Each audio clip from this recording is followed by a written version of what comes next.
Hey everybody, what is going on? Hexlex here. Got another Master Duel video for you.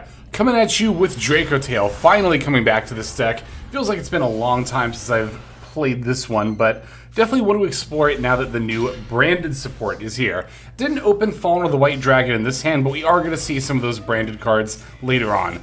Here I'm going to begin with normal summon Malulu, and our opponent's actually going to force us to play through the Fuwalos. I could droll after the first draw, but what I'm actually going to do is use the Malulu to fuse the droll with the Phyruxal. Now, if I had known I was in a mirror match, I might have actually tried to play through the Fuwalos and use the droll against it, because droll isn't really going to come up much against my opponent here. Dracotail plays through it very well, but not knowing exactly what deck I was against, I really valued having the droll as a hand trap. So rather, I'm going to give my opponent one draw to end on Malulu, which of course can still fuse on the opponent's turn and negate a card. The Arthalion body, we got the Flame that we set, and then we have Droll in the Maxi. I could have activated the Rahu that was in my hand. I could have made Golemel by fusing Phyruxal with a Dracotail from deck. The problem is, though, that would give me Golemel and a trap card, but of course it would give them another draw. And I actually kind of valued having the Rahu for follow-up plays a little bit more here. I figured with such powerful hand traps backing up my board, I'd probably be good to go. Now, we are going to be facing the mirror here. They're going to begin with the incredible Ecclesia, and then they're going to activate the effect to summon from deck. I'm going to chain Maxi, and they're going to activate Phimena in response. Now here, I'm going to use Malulu so I can negate whatever gets fusion summoned, but unfortunately for me, they're going to use Droplet, and of course they are going to send a trap card, the Sting. That way I'm not able to chain with my Flame in response. Alright, so Droplet's going to negate the Malulu. Phimena gets to fuse, but using that Droplet is actually going to be a little bit counterproductive for my opponent here, because you see they're going to make Golemel with Ghost Spell and Lucius. I don't know why they didn't make Arthalion first. I guess, well, they wanted to pop one of my cards. But here, yeah, they're going to summon Albaz off of Ecclesia, but now they don't have any cards in hand because of using both Phimena and Droplet. I feel like my opponent could have played that a little bit better here, but looks like they're going to pop the face-down Flame. Oh, so that I can't negate the Ketu. That was their goal, I guess, with the Golemel instead of Arthalion. Alright, so they're going to add Malulu, but unfortunately for them, they can't really fuse with it. That's why instead they sent away my board with the Fallen of Albaz to make Albulanatus. But yeah, Malulu, all the Dracotail monsters that you would summon off of it require you to use materials from hand, of which they have none. Still, they are able to send some of my board away, but they only have 6,400 damage total right now, so they can't OTK me. And I'm looking pretty good going into their turn. Gonna find Fuwalos. I'll fire it off here, but there's really no way for them to fusion summon again with the Malulu because they don't have any cards in hand. And as soon as I activate Rahu, they just immediately end up conceding right there. So I am really glad I held on to that Rahu. I would not have wanted them to have more gas, especially now knowing that they were on also branded Dracotail. Yeah, we definitely want them to have fewer cards in hand. That way they have fewer fusion materials and or ability to discard for something like Albaz. If they're playing Fallen of the White Dragon, they definitely should have summoned that off of the incredible Ecclesia. That way they could have had more options going into, like, the Ecclesia and the Dark Dragon. They could have potentially found Cartessia. I don't know if that really would have changed the game state for them too much. I think I was still ahead a little bit, but it would have been a little bit of a better option, I think, for them there. Oh, they would have gotten the end phase effect to set, like, a Fallen and the Virtuous, too. But honestly, Dracotail, while it's a simple combo line, it's actually it's got a high skill ceiling for sure. It's got a lot of moving parts. But anyway, there's that first game, that mirror match. Let's go into the next one. All right, gonna mix things up with a going second game here. And we'll see how well our hand traps let us push through what they've got. Obviously, we'd prefer to open Phimena and the ability to make some turn 0 plays, which we do here. That alongside the Fuwalos is very, very nice. Alright, they're going to set 3 and then pass right back over to us. Thought, okay, maybe it might be some kind of stun deck. I'm actually going to begin with Ketu Dracotail, but it turns out to be Exosister. They're going to activate VODS here. Now, because I have a card on the field, I can't exactly activate my Fuwalos, but Ketu can find Orgola, and then I'm actually going to fusion summon for 5. Pretty much everything but the Flame in order to summon Arthalion. Now, there's a lot going on in this chain link. So we want to do chain link 1 Arthalion, and that way we can obviously chain block the effect against something like Ghost Spell or any graveyard hate my opponent might have. After that, probably would just want to go Orgola and Pan. That way we can get the pop and the spell trap chain blocked, and then it doesn't really matter between Phyrexial and Phymena. I definitely don't mind sending away everything here, though. Basically, my plan was to probably just pop like Martha in one of the back rows with the Pan and Phymena. That would leave us with, let's see, 2 bounces, could have been Ellis and the other face down card, and then we also would have had 3 things to add back, which probably just would have been, honestly, it could have been any combination of these cards, because Orgola and Phyrexial also allow us to recycle stuff from the graveyard. That's one of the reasons why I was really comfortable just fusing away for 5 here. If you're wondering, by the way, why I'm explaining this all pause, it's because I'm pretty sure my opponent's just going to concede as soon as I activate my first effect. It was kind of an insane setup, to be honest, but it was really an insane setup no matter what. Even if my opponent had had more turn 1 plays, like if they'd begun their turn by going, you know, Martha, I could have at some point fused into Arthalion. Would have had to have been mindful about the Exosister effects, though, if I had done that. It's a really interesting matchup in that regard, and I kind of wish I'd gotten to explore this a little bit more, this Exo versus Dracotail matchup. But anyway, let's check out the next replay. Okay, so for this one, we're going to be going first again. I remember this game because we ended up getting hand-trapped on our first starter and didn't really have much follow-up, unfortunately, so I'll show you how to play through that. Yeah, here we have the Phymena and another monster, but without a second Dracotail monster, I'm not able to use Phymena here. This is actually kind of one of the drawbacks of playing, you know, too many spell and trap cards in your deck. I'm on 12 spell and trap cards and 28 monsters, and I still find myself opening hands like this a decent amount of the time, where you really need to have a, like I said, a critical mass of monsters for Phymena to actually be useful, right? So here, when my opponent uses Ash Blossom against Saketu, that is legit going to be a turn ender for me. I actually kind of thought about cutting down to only 2 Fallen and the Virtuous for this exact reason, but I haven't played that many games with the build. I'd like to test it a lot further before I made that kind of change. Now here they're going to go for the Hallowed Azamina. Our opponent's going to be on Azamina White Forest, and I'm going to use the Fallen and the Virtuous, not when they activate Deception. What did I call this card earlier? Hallowed Azamina? It's Deception. I'm not going to use it when they activate it, rather when they use the effect. So now they have to tribute their Diabell Star Vengeance, and because it's a continuous spell card, if it's not on the field when it goes to resolve, the effect will not go through. Now they're going to end up using Sylvie in order to add the field spell. That's going to add Diabell's the White Witch, which will then special summon. I decided to use my Fuwalos here, because there is always the possibility that they could sync for 12 and like pivot to something like Centurion. You never know. White Forest is very splashable with a lot of other decks. Alright, they're going to bring back the Diabell Star Vengeance from the graveyard. Philia Diabell buffs them, but much like our opponent earlier on Dracotail, they're just short of lethal, and they don't want to play anymore through the Fuwalos. So they're going to pass back over to me after setting the Deception. We get to use Albion here, and I get to add Branded Fusion. So now it doesn't really matter that my Phymena is kind of dead. We even find a Ketu here, which is really nice. I'm going to activate Fallen and the Virtuous, but this was a misplay, because I totally forgot about the Diabell's effect.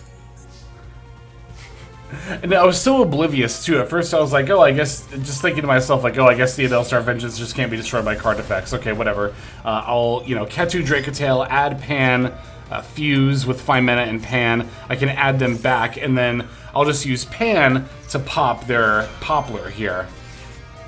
They're going to fire off Droll, which does not matter against this deck at all.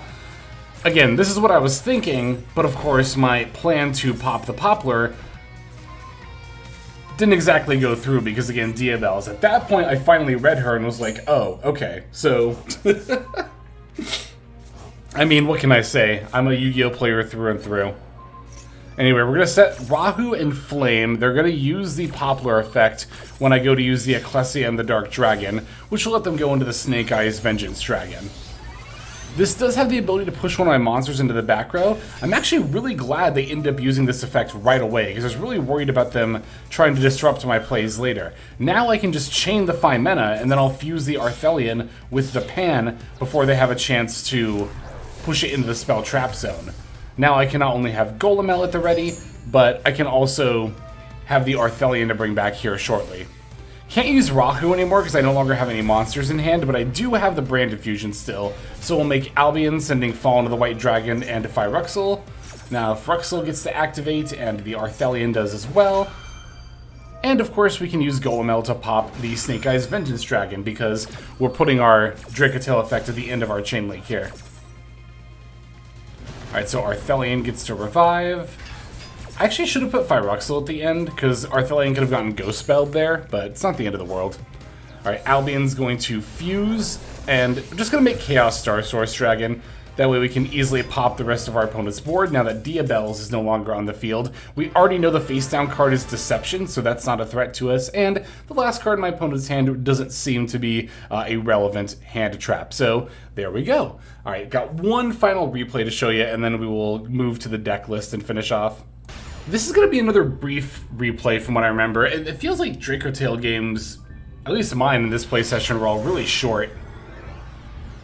But we're going to be going second, and yeah, I mean, the double Fuwa helps. I have had people say like, oh, don't show Fuwa in Max C games, but I mean, for one, they are part of Yu-Gi-Oh! It's really disingenuous to pretend that they don't exist. And two, you know, there's only so much time in the day, right? And I have, you know, people in my life that matter to me a lot more than Yu-Gi-Oh! So I think for those reasons, it's totally fine to demonstrate scenarios where Fuwalos does, or Maxi or whatever, helps you going second. I understand the mentality and why people think that, but again, don't have all the time in the world, and it's not like they don't exist in the game, right? So here, I'm going to use Ash Blossom against the Saji. I think against Mitsurugi, that is the best timing for it, and that way you're able to just keep the Mitsurugi ritual out of their hand altogether, because you don't want them to activate and still be able to ritual summon Habakiri from hand. I wouldn't wait to use Ash Blossom against them trying to ritual summon from the deck. So, excuse me. Here they are going to have Maliss.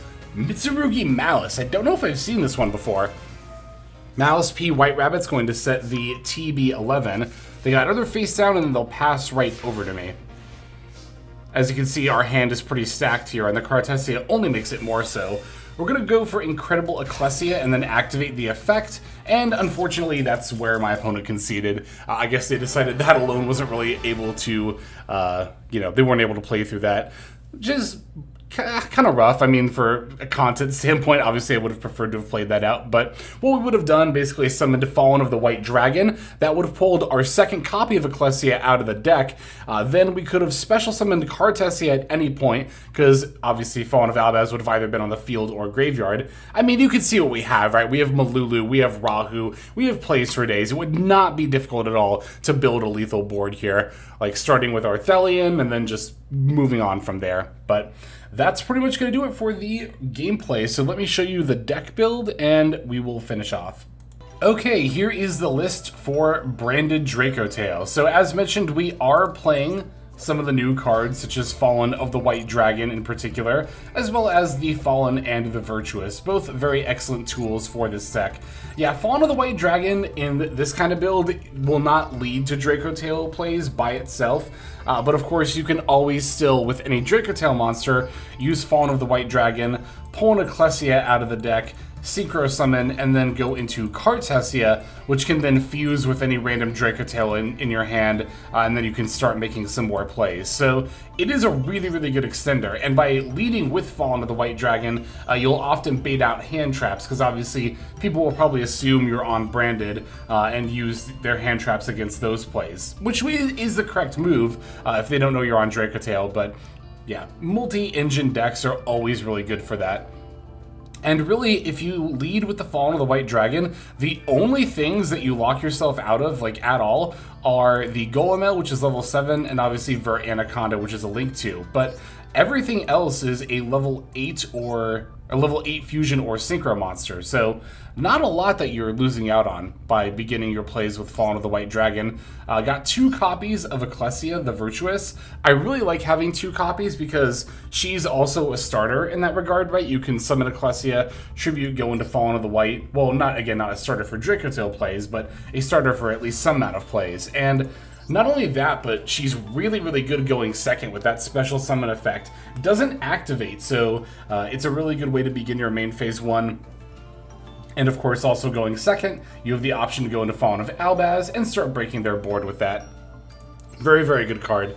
Got 2 copies of Cartessia as well. Another card you don't mind seeing in your opening hand, because you can always normal summon her, fuse away some monsters in your hand, and much like Malulu, she can just stay on the field going into your opponent's turn. That way you have some more fusion summons on their turn. Like I said before, this build has like a little bit more spell and trap cards in it that I would normally like for Dracotail. It's not the end of the world.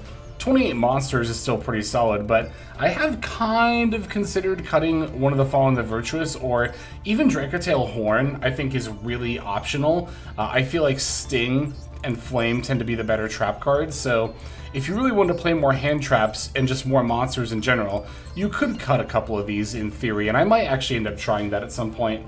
The extra deck I think is really solid. The only thing is that I don't own Alba Lenatus. Alba, oh, I spelled that wrong. Let me just do it like this. Yeah, I don't own Alba Lenatus, and I'm kind of going back and forth if I actually want to craft it, because I don't know if I'm going to play that much branded, but at the same time, if you're going to play any amount of branded, this is really, really good to have, because you are going to run into a lot of mirror matches, and as we saw when our opponent used this against us, it's a really good way to clear the board, even if you don't have a card to discard with the Fallen of Albaz. So definitely worth considering, and it really should be played, especially in this current meta where branded as an engine, not just a deck, is so popular right now. Could easily cut like Lubellion for it. This would probably never realistically come up. But yeah, I like the rest of the extra deck here. It's pretty solid. That's pretty much all I've got to say about the build for now, so thank you as always for watching. I super appreciate your support. And now we're going to move on to the outro, so that way we can thank our YouTube members and Patreon subscribers. Hey everybody, Hexlex here. Thank you so very much for watching all the way to the very end of the video, which by the way is one of the best ways to support the channel. Speaking of supporting the channel, take a look at the names on screen. These are folks who have been so generous as to either join as a YouTube member or subscribe over on patreon.com/Hexlex to support. There's also perks for doing so. If you would like to see YouTube videos early, as well as some exclusive videos that get uploaded to YouTube, but for one reason or another I decide not to publish, definitely go ahead and hit that join button to see content early, as well as some exclusive content. If you're looking for more exclusive content, over on patreon.com, I upload exclusive videos that are not posted on YouTube just about every single day. Whether you choose to subscribe over on Patreon, join as a YouTube member, or simply continue to watch, your support is greatly appreciated. Thank you so very much. But for now, this is Hexlex. I am signing out, and I hope that you have a fantastic day.